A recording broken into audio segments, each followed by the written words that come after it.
The seat of the Anglican Church there in Uasin Gishu, speaking to the provost of the Anglican Church in Uasin Gishu. Timothy Kipnusu, good afternoon.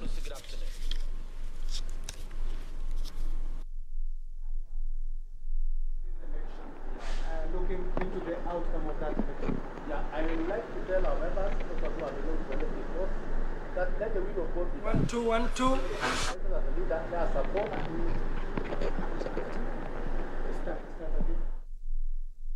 Kipnusu is not ready just yet. We'll be crossing over to him in a bit.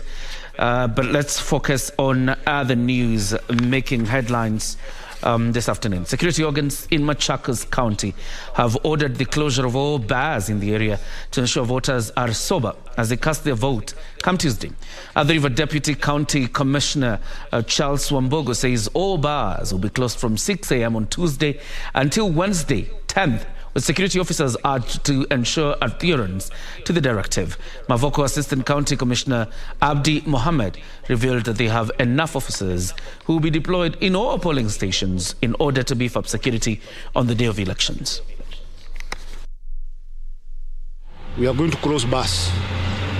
So we want to urge our bar operators within our jurisdiction because days of selling and taking beer will always be there. We have 365 days for doing that, engaging in selling and drinking of alcohol.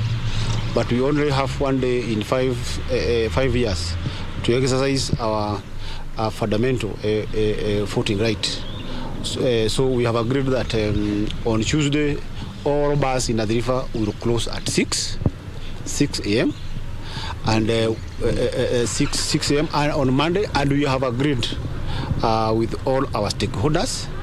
They have said they'll support us in that regard, and we want to assure our residents, the residents of the river sub-county, that the committee has finalized plans in terms of deployment of officers for the coverage, and every polling station will be secured. So we want to ask our residents to come out and go and vote, go exercise their constitutional right to elect leaders of their choice. And our leaders across the country rallied for peace and calm ahead of the August 9th general election as the campaign period came to an end yesterday. Candidates on different elective positions called on security agencies to bolster their presence during the elections. In Busia County, candidates wrapped up the 3-month campaign period with a message to the electoral agency IEBC to conduct free and fair polls and exuded confidence in their possible win. ODM gubernatorial candidate Paul Otuoma urged the agency to ensure it conducts credible elections to avert post-election chaos. Busia must be a 24-hour economy.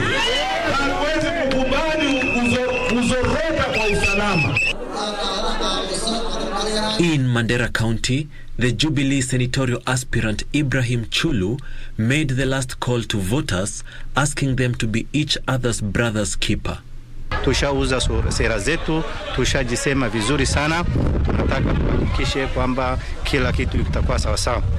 Tungependa also kuomba kwamba wale tunashindana na wao wahakikishe sisi ni watu wa peace, wahakikishe also waongee na watu wao, waseme kwamba sisi tunataka amani. Elsewhere, Teso North Member of Parliament Oku Kaunya addressed his supporters at Angurai Trading Center during his final campaigns. Kaunya challenged the community not to vote for leaders who misled the youth instead of empowering them. Usijaribu kuchukua kiongozi ambaye anapenda kutumia vijana, kulewesha hawa, kuleta kupigana. Lastly, In Migori County, the Migori gubernatorial candidate on an ODM ticket, Ochilo Ayako, during his last effort to try and woo supporters to his side, promised to revive the tobacco farming and make Migori a city in the next 30 years if elected as the county's next governor. Wa tobacco watapata faida na watasaidiwa na serikali ya kaunti ya Migori. The campaign period ended last evening. Edwin Austin for Lunchtime News. Let's head back to Eldoret, Uasin Gishu County, where Timothy Kipnusu is in standby, speaking to the provost of the Anglican Church in Eldoret. Timothy, if you can hear me, go ahead.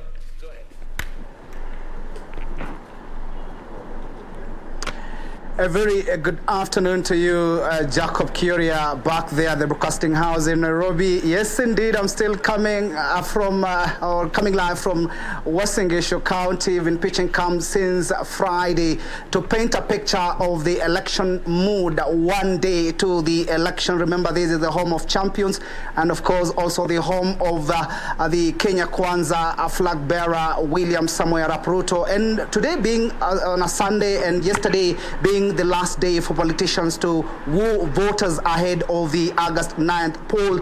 A number of them have been visiting churches to seek divine intervention. We've been in Catholic Church. We've also been in Anglican, or rather African Inland Church, AIC. And right now we are at Anglican Church of Kenya. And just to understand the feel and the preparations ahead of the Tuesday polls, I'm joined by Provost Bernard Kosgei from St. Matthew's Church here in Eldoret to tell us more about the preparations and, of course, them being on the front line to preach a message of peace, to tell us many thanks indeed for joining us here in KBC Channel 1. I understand today you've received a number of politicians seeking elective positions, and I believe this is one of the hotspot areas in Uasin Gishu County. What has been the message and what is the situation in the ground ahead of the polls?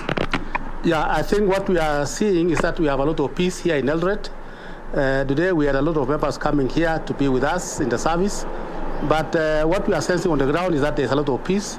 People are prepared for elections, and therefore we are determined that these elections will be peaceful. And we also urge our members to be very peaceful as they go on Tuesday to do elections on that wonderful day. And therefore we are prepared for it.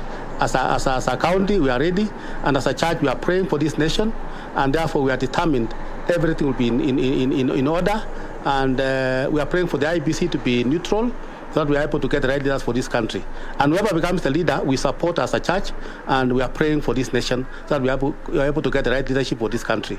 In Eldoret, we are peaceful, and we have no issue. Perhaps there was some rumors that leaflets are are circulated in some parts of Eldoret, just from a number of leaders. Perhaps you can tell us what is the situation in terms of ensuring that we do not have people not going to vote or exercise their democratic right because of having fear. Yeah. What we are saying as a church is that we really want everybody to go and vote. We heard there was leaflets, but that was from the media. But ideally, we have not seen it as a church. On our networks, we have not been able to see any of them. And therefore, we are determined, we want to tell our members, go and vote, go and elect your choice. Whoever you want to be the president or the governor or whoever post, please go and vote, because that is your right as a member, as an individual of this country. And therefore, we are saying there will be peace, and therefore go and vote. Because those leaders are not there, and therefore, even if they are there, we have all the structures required to do the work. So make sure that at least we get the right people to lead, and they will give us the peace required of us.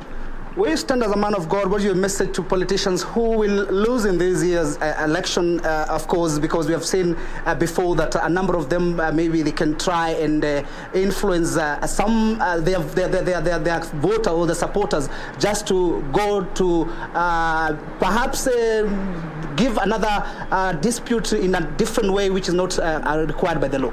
Yeah, what we are saying is that if you lose elections this next week on Tuesday, accept the results. And if you have any issue, don't incite anybody. Just go and to the court so that we're able to set out your issues in the court. And therefore, we really want that everybody, whoever has won their support as a county, so that we're able to proceed on with the work of this country. Otherwise, if you have lost, just accept it. And if you feel there's any grievances, just go and to the court so that your issues can be sorted out from there. And therefore, we really want peace. Yeah, accept whatever has come. We are sorry if you lose, but let us accept whatever happens. Yes. Lastly, perhaps a message to your colleagues, the spiritual leaders, because you have seen before a number of them taking sides, and of course they are supposed to set the pace for the residents or whatever, the people who are coming of the faithfuls. What is your message to them, ensuring that when they even stand in the pulpit and preach a message of peace, they actually give a good image outside there? Yeah, what we are saying for the church members, let us be the conscience of the state. Let us always preach, let's always be neutral. Let's always be the ones to midwife for peace in this country. And let's always be neutral. Let's not speak one side. And even if you have any support of any kind, let it not be open. Just be neutral as a member of the church so that we are able to get the right people for this country. Because whoever becomes the president of all of us. Whoever becomes the governor or the MP of the area becomes the governor of all of us, those ones who support and those ones who are opposed to him. And therefore, let us just look for peace as the center of everything. And therefore, as a church member, preach peace, always talk about peace, and work with peace. Thank you so much. Thank you very much, Provost. There you have it, Kioria. That is Provost Bernard Kosgei of St. Matthew's Eldoret, the Anglican Church of Kenya, just putting the real picture here on the ground, and of course dismissing the fact that there are some leaflets circulated here in Uasin Gishu County trying to threaten a number of people not to go to vote or not to vote for a particular leader because maybe the outcome will be different, and therefore we'll be here pitching camp in Uasin Gishu County, and from here we'll be headed to Sugoi in the next an hour or so. I'll be giving you an update on what is happening, a feel on the ground in Sugoi, the home turf of William Samoei Arap Ruto, the Deputy President of the Republic of Kenya, and who is seeking the position of the President through the Kenya Kwanza Alliance ticket. And of course, from me, Timothy Kipnusu, I hand you back to studio, Jacob Kioria. Thank you very much, Timothy Kipnusi. In Eldoret, Uasin Gishu County, also keeping tabs on what is happening across the county ahead of Tuesday, and of course throughout the Tuesday elections and the reactions after that. Let's cross over to sports now. And Boniface Mweresa became the 12th Kenyan to run the 400 meters in under 45 seconds as he finished fourth in the final of the event at the Commonwealth Games in Birmingham, England. Mweresa was second going into the final 150 meters behind Englishman Matthew Hudson-Smith before Zambian teenager Muzala Samukonga started to win the race in 44 minutes 66 seconds. Hudson-Smith took silver in 44 minutes 81 seconds, with Jonathan Jones of Barbados finishing third in 44.89 seconds. And the gun goes for a clean start. The roar is deafening here in Birmingham. Hudson-Smith losing nicely. Mweresa, the Kenyan inside him in lane number 6, also going well. Down the back straight in the sunshine at Alexander Stadium. Hudson-Smith, the world bronze medalist. Well, no, Mweresa of Kenya on the inside is closing, but he's putting his foot down here, Hudson-Smith. Jones running nicely in lane number 5, currently in the bronze medal position. Now he has to hold his form. England, Kenya, Uganda. Matt Hudson-Smith tying up. Keep your eye on the African in lane number 8. And out of lane number 8, Muzala Samukonga, 44.65 seconds, breaking the heart of the English fans, breaking the heart of Matt Hudson-Smith on his home track. This guy ran 44.89 and a personal best in his heat, and is confirmed at 44.66 for Muzala Samukonga of the Zambia. Kenya finished fourth overall as the curtains came down on the World Athletics Under-20 Championships in Cali, Colombia. USA emerged the overall winners with 15 medals, 7 gold, 4 silver and 4 bronze. Jamaica and Ethiopia completed the top 3 nations on the log. Kenya's Brenda Chebet clocked 4 minutes, 4.64 seconds to bag silver in the women's 1500 meters final, while compatriot Purity Chepkirui settled for bronze after clocking 4 minutes, 7.64 seconds. The duo also set their personal best in a race that was won by Ethiopia's Barke Hyolom. This is the last 50 meters, and it looks like it will be Kayam of Ethiopia from Chebet. And indeed it is, and Chepkirui, she comes through for the bronze medal. In the men's 800 meters final, Noah Kibet clocked 1 minute 48.50 seconds, a time that saw him finish 7th in the race. Ethiopia's Eremias Girma won the race, clocking 1 minute 47.36 seconds. Jen Gatti and Maureen Cherotich finished 6th and 7th in the 5,000 women's race that was dominated by Ethiopian duo Medina Elsa and Meknat Wudu. In the men's 3,000 meter steeplechase, Emmanuel Wafula and Haron Kibet were placed 6th and 10th respectively in a race which saw Samuel Duguna and Samuel Firemo of Ethiopia clinch gold and silver respectively. Kenya finished 4th overall with 3 gold, 3 silver and 4 bronze medals. In the previous edition of the World Junior Championship that was hosted at Kasarani Stadium last year, Kenya emerged victorious with 8 gold, 1 silver and 7 bronze, while Finland and Nigeria finished 2nd and 3rd respectively. English Premier League defending champions Manchester City are hoping to bounce back to winning ways after their 3-1 loss to Liverpool in the Community Shield when they travelled to London Stadium to take on West Ham United. Meanwhile, Chelsea opened the Premier League season with victory over Everton as Jorginho's penalty decided a scrappy contest at Goodison Park. Koulibaly, in here for Chilwell, who goes to ground and gets a penalty.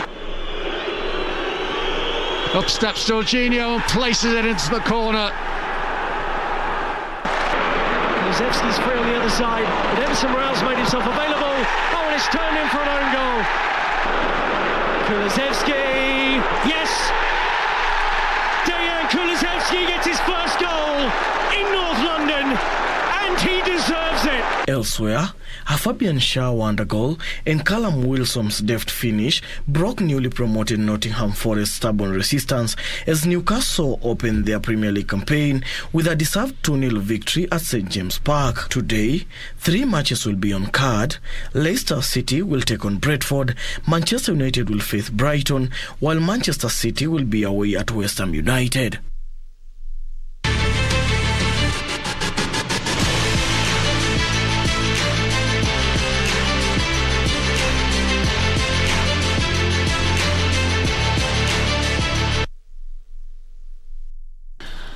The end of the lunchtime news. Thanks very much for giving us company. This is where we put a couple. Of course, remember 2:35 p.m.